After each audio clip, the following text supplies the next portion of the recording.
I'm walking away from that sixth episode of Love is Blind with the understanding now that um, Edmund and Mike are two sides of the same rape culture manosphere coin. So with Mike, it's much more on the surface, right? He is clearly a man who sees himself in this sort of Ashton Hall prototype who is like, I'm an alpha man, I work out, I am traditionally attractive, I am rich, and therefore women will be attracted to me because of that, right? You can see that really clearly when he puts himself in competition with Jordan, because you can tell, he never says this directly, but you can tell that he has internalized this logic from like rape culture and from the manosphere that tells him that he is a high value man, and he sees that Jordan is not, because he is not rich, he is not as good looking as he is not as tall, right? And so he says, well, therefore Meg is going to want me because I have these traditional markers, right? And you can tell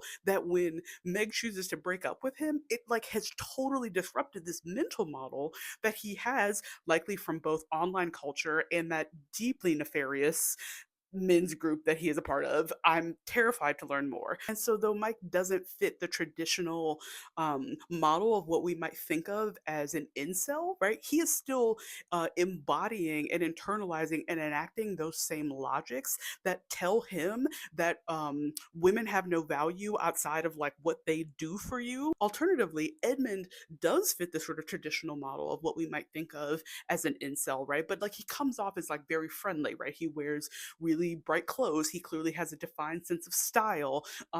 He is sort of exuberant. He has a big personality, right? And he doesn't embody any of the sort of traditional markers of toxic masculinity that we sort of associate with incels, right? But all of that switches in an instant when he realizes that he is not going to have access to Calabria's body in the way that he has been told by society and by culture and by the manosphere that he is entitled to, just by being in proximity and in relation to her. He enacts shame and embarrassment that other men have gotten something that he feels entitled to, right? And then he uses all sorts of coercive tactics, including saying, I'm just so nice, right? Like, I'm just a nice guy. Here I am. I'm giving myself to you, and you don't want to give everything to me, right? He's trying to, in this moment, deeply coerce Calabria in a way that was deeply, deeply uncomfortable to watch. He's trying to coerce her into giving him sex because he feels like he is owed it in that moment because he has been nice to her. I think that Mike and Edmund are just two of the ways that we are seeing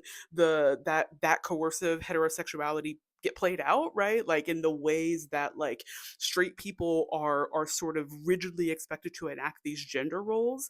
I'm walking away from that